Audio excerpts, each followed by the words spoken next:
Warren Buffett has one of the best sayings on margin you'll ever hear. If you're dumb, you have no place using it. If you're smart, you don't need it. Now, this is not one of Warren Buffett's most popular quotes. Actually, most folks probably never even heard that before unless you watch my channel a lot. And sometimes I do wonder, why is that quote, you don't hear about it too often, right? And I even try to find a Google image of that quote right now, because if you Google image, there's a million different Warren Buffett quotes. I couldn't even find that one. And I'm like, oh, it's such a great one, right?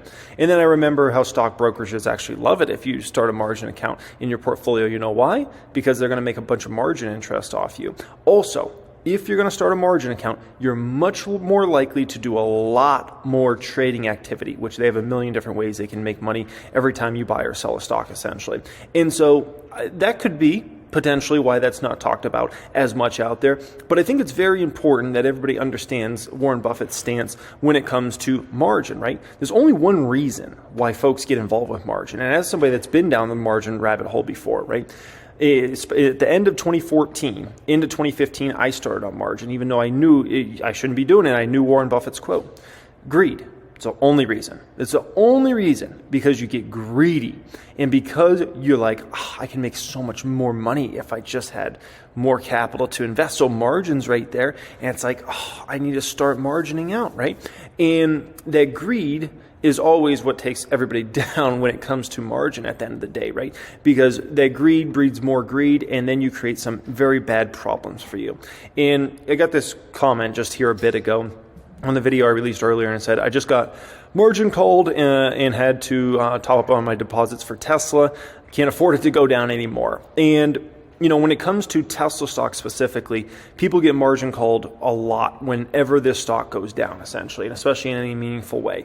Tesla's a stock that attracts a lot of folks to it, not just to invest, but to invest so aggressively that they start margining out. And I've known quite a few folks over time who have done this. And what I want to cover in today's video is what I would do if I was in this situation, right, with the Tesla margin call, because it's a very serious matter, and it can take your account almost to zero, essentially. And I want to cover that in this video. And I want to cover kind of what's going on here with Tesla fundamentals, as well as with Tesla stock price, because there's a lot of very important things that I don't know if people are putting these pieces together that I have to show you in this video that I have not discussed previously, that I think is very, very important for everybody watching this video to understand what's going on here with Tesla, what's going on with the stock price, and all these various factors, okay? So there's going to be a very informative video here today, and it's an extremely important one, because margin calls, it doesn't just happen in Tesla. It's just I've seen it more in Tesla than any other stock out there over time, okay? So first thing you gotta understand is math, okay?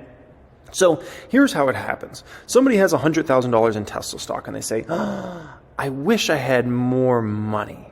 So the greed enters, right? And they open a margin account. And then they go and invest, nothing too crazy, right? Because you could technically, through almost any brokerage, you could invest another $100,000 in a Tesla stock. So somebody says, you know what, I'm not going to go that crazy. I'm only going to do $50,000 on margin, right? So then they have a lot of wiggle room, and in case Tesla goes down, it's not like I'm going to get margin called or something, because, it's not even like it's that close. It's another $50,000 away, right? And so next thing you know, a person has $150,000 on basically in Tesla between the margin and their own money, right? But as soon as this one number happens, it destroys everything, okay? Check this out. So Tesla stock's fallen way over 50% so far this year, right? So you got $100,000 in Tesla stock, you got your $50,000 in margin, right? Tesla stock drops 50%, right? Which Tesla's fallen way more than 50% this year. So now that $150,000 is now $75,000, which means you only own $25,000 worth of shares, but you still owe your $50,000 of margin. But here's the worst part. That wouldn't even have got to that situation, because you would already had to get margin called long before that, right? Or you would have had to deposit another $25,000, because you can't go over like that. You would have had to have it at least 1-to-1. Which is obviously not 1-to-1, right? Meaning 50,000, 50,000. And most people, they don't have that extra money to just say, oh, well, let me just throw another $25,000 in my account to, do my portfolio here. The other problem is, what happens to most folks as a stock drops more and more is they start margining out more and more, and they get themselves further down the rabbit hole. And next thing you know, they're like, oh my gosh, if this stock even drops 2% now, I'm in a margin call, right? So you don't even many times need a stock to fall 50% like Tesla's done.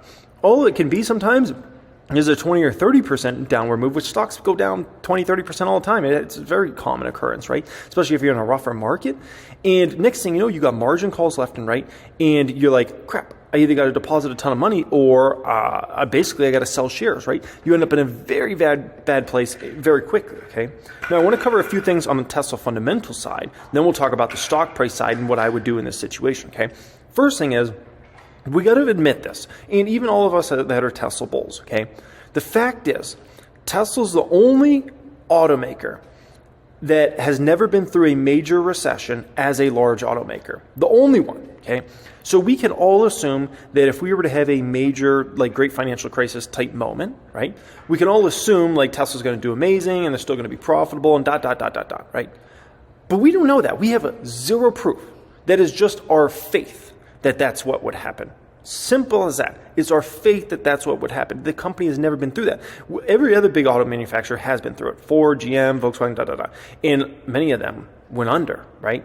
And so I think it might be a little bit of a stretch to assume Tesla would go under or something like that, but it's not the realm of possibility to imagine if you had a great financial crisis type moment that Tesla's profitability and margins would erode in a very substantial way for at least a couple of years, right? Or in the revenues wouldn't be even remotely close to the revenue expectations of around 50% a year that Elon Musk has, right? And so that's something to factor in there. Or even this year, analysts are expecting them to grow 40% revenues, right? And so we have to admit that, all as Tesla bulls right off the bat, okay? Next thing up here, and I don't know if you guys are keeping track of this, but there's definitely some inventory starting to pile up rather quickly. And it's let's just call it new, because this was not an issue in the past. Tesla didn't even have inventory. A year ago, dream on, Tesla didn't even have inventory. Now they're starting to have a lot of inventory. I was just checking in Vegas, and there's like Model Ys, like ton of Model Ys, brand new ones all over the place that I could get right now if I needed to go get a Model Y, right? Same thing with Model S. There's a ton of them in Vegas right now that I could go get if I want to get, right? Same thing with Model 3. So the thing is now, like, clearly Tesla's just sending a lot of vehicles around, not just the United States, but probably to other worldwide markets. And now it's not even going to be a very hard thing to necessarily get a new Tesla. They're just going to be there, and that could be a good thing on one end, but on the other end, it likely means that they're producing just for the mere fact that at the end of the day, the demand in terms of new orders coming in is not likely as high as it was previously, okay? Now, the next issue that Tesla's going to have to deal with in the short term is Carvana. So Carvana, along with a ton of other companies, are likely going to face bankruptcy. It's not a for sure thing, but it looks like they're going to end up facing bankruptcy, and it's just a matter of, like, what quarter are they going to face bankruptcy? The first quarter, second quarter, third quarter of 2023, okay? And so what's likely going to happen is Carvana plus a ton of their smaller competitors, which, Carvana is the one that gets talked about all the time, but there's several different companies that own a ton of different cars that are in this space, essentially, okay? And what's going to happen is those cars are going to basically be sold at, pretty cheap prices, and it's going to be kind of like a flood of used car inventory out there. So nonetheless, there's going to be a lot more competition coming for the used car market, and actually likely much, much cheaper prices over the next, let's call it 12 to 24 months, okay? Simultaneously, if you're talking about a more major recession, right, we have to admit that all the other auto manufacturers are likely going to sacrifice margin to do deals, as well as the dealerships will sacrifice profits just to close deals, right? Because that's what you have to do if you're in a very tough economic environment. You have to essentially be in a scenario where it's like, dude, we need, we're going to have to sacrifice margins, we're going to have to sacrifice profitability to move units, because that's what we need to do, right? Next thing up here, this is going to be an overhang for Tesla, is basically Beijing extended their exemption for their 5% purchase tax to the end of 2023. But this is going to be an overhang, ultimately, for Tesla, because everybody's going to look at this and be like, what happens when this ends, right? Is China going to back this again, right? And so there's going to be some sort of worry about this, and it might even be an unjustified worry, in my opinion. But nonetheless, people will worry about it. They'll keep bringing it up for the next year and talking about, when that ends, wait, Tesla's sales in China are going to go down massively. That's what they're going to say. And it's probably BS, but it's what's going to be talked about, okay? And so it matters, right? When it comes to the European market, don't be surprised if that's a weaker market for the next 12 to 24 months. Obviously, you got the European Economic Commissioner just coming out recently and saying they're going to have a recession this winter. And he says, growth won't return before the spring. And who knows if growth returns in the spring? It's not like you just flip a switch and it goes on and off. That's not how economies really work, unless you got a massive money printer, okay? Now, we got to talk about the stock price and some headwinds for the stock price next, okay? How many people are like this? And you got to remember, margin calls lead to more margin calls for folks, right?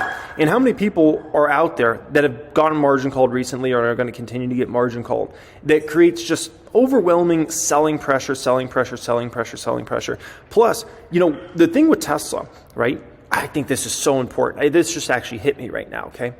Think about how many people on the upside were margining out with this stock. And I definitely have known my fair share of those folks that have margined out Tesla as it went up, right? And so it kind of gives a Tesla stock prices artificial, unnatural demand of just like people buying Tesla stock because it's going up, so they have more margin availability on their account, right? And that's great on the upside, but on the downside, it's the worst possible situation because then people are only selling, they're never buying because they can't buy. Because literally they're margined out, right? And so it's not like, a normal person that could buy, $10,000 worth of Tesla stock and it goes down. They're like, I got $500. I'm going to put $500 into Tesla stock, right? And when you're dealing with folks that are on margin, they don't have that extra capital around. And if anything, that capital is going to just try to keep off margin calls. It's a very ugly situation that's just like dominoes falling the wrong way on top of dominoes falling the wrong way, right? And, you got to ask yourself how many more of these situations are out there, like a Henry situation here, right? Have you noticed what has started to transpire in the media? Oh boy, okay, things are here's a situation, okay? In the past, Elon Musk and Tesla had it very good when it came to mainstream media. They had it bad when it came to stock market media. And, when I was getting into stock 2018, 2019, it was very negative from media on the stock market side. But Tesla and Elon Musk, from other standpoints, was actually seen great. And he was talked about very positively in these sorts of things, okay? Everything is starting to turn the wrong way. And this is hurting Tesla stock price, okay? This Twitter is a disaster for Tesla stock, bottom line, okay? Now multiple women are suing Elon Musk because they're alleging he's discriminatory, basically laid them off because they're females. All I know is that's not a good headline and that's out there. As soon as I typed in Elon Musk, that was the first thing that came up in Google, and there was a ton of articles on how he's getting sued for discrimination. Next up here, Vox, which I think used to probably be behind Musk and Tesla, right? Look at this. The story out here a few hours ago. Elon Musk tunnels to nowhere.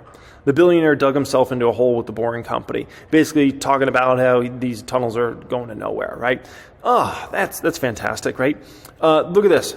This is all, I literally just typed in Elon Musk on Google and just like all this stuff comes up. Elon Musk reportedly told his workers at brain chip startup to imagine they had these things strapped to their head to make them work faster. It's like, holy smokes, man. Like it's all like, they're like got a feeding frenzy on him. Look at this. San Francisco's investigating Twitter for Musk's, his motel style in office bedrooms that he's got going on at the Twitter headquarters. And now the city of San Francisco is looking into it. And so look at all these different headlines that are now coming out left and right about, that it's basically kind of tarnishing Elon Musk's brand in a massive, massive way. And it's flipping quick. And I mean really, really quick. And I don't see it getting better anytime soon.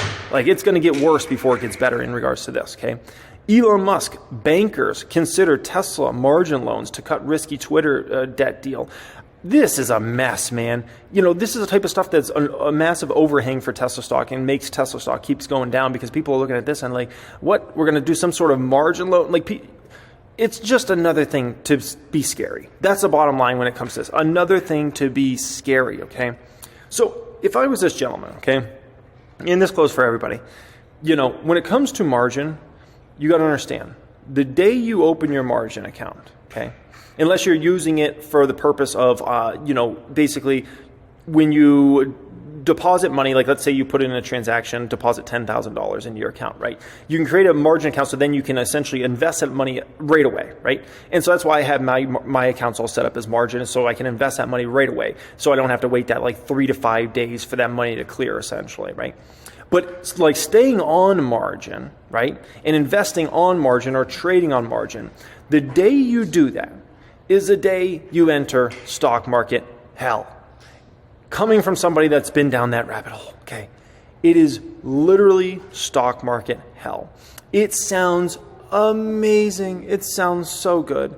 But you are literally going into stock market hell. And you're going to be like, how do I get out of this pit? And it might seem fun at first, and then it starts getting worse and worse and worse. I haven't known one person in my stock market life of 14 years and knowing countless people and talking to countless people and being networked with countless people. I don't know one person that's like, oh yeah, I've been doing margin for 10 years and things are just great. No. Doesn't happen, okay? In the short term, maybe it can go good. But I can tell you, ultimately, at the end of the day, it will ruin you. And it does every single time, okay? So you got to cut all margin, even if that margin's at a loss, because you're in stock market hell at that point, okay? Now, in terms of Tesla stock price, here's kind of the odds I would put on some different scenarios playing out over the next 12 months. I think there's probably a 75% odds, probability that Tesla's going under 150 over the next 12 months. When I look at all the negativity on the fundamental side and on the stock side and on the media side, I think that's more probable than not. Let's just call it that, okay? I think there's a 50-50 chance the stock goes under 125, which is down quite a bit from here, from 173. And, if numbers don't quite hit, because remember, Tesla's been reporting these incredible numbers quarter after quarter.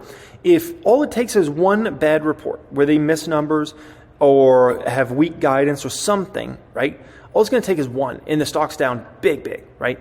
Because this stock, think about it, this stock's down 56% after reporting pretty much amazing quarters for every quarter for like a long time now. And it's gotten to this place. So if you think it can't go down a lot more if they report something weak, believe me, it can, okay? And I would say there's about a 25% probability that the stock goes under $90 at some point within the next 12 months. That would have to be a massive deterioration in the economy to have something like that play out. But it's definitely a possibility. But at the end of the day, guys, margin, I understand. It looks attractive. It looks so sexy. But as somebody that's been down that rabbit hole and got margin called up the you-know-what time and time again, right? Back in 2015, it's awful. It is stock market hell.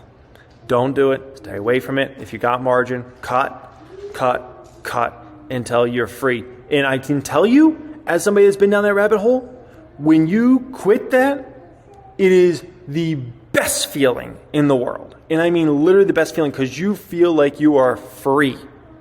And when you are in those margin calls and, then you get another email, margin call, another email. Well, nowadays, I don't know, you might get text service. Back in the day for me, it was emails. I get email for Fidelity margin call, deposit $7,000 in your portfolio or whatever. And it's just like, oh my gosh, like seriously? I'm telling you guys, it's a bad story, man. It's a bad movie, and it never ends well. That's just bottom line with that. It never ends well. Hope you guys enjoyed today's video. As always, I appreciate everybody joining me. If you're looking to join us in the Tesla Discord chat with all the other investors in Tesla, non-margin investors, okay, and then definitely check us out. That will be pinned comment down there. We got a lot of high-level Tesla folks in there. You can also view my portfolios and get access to our weekly investor report, which is absolutely epic, okay? That will be pinned to comment. Much love as always, and have a great day.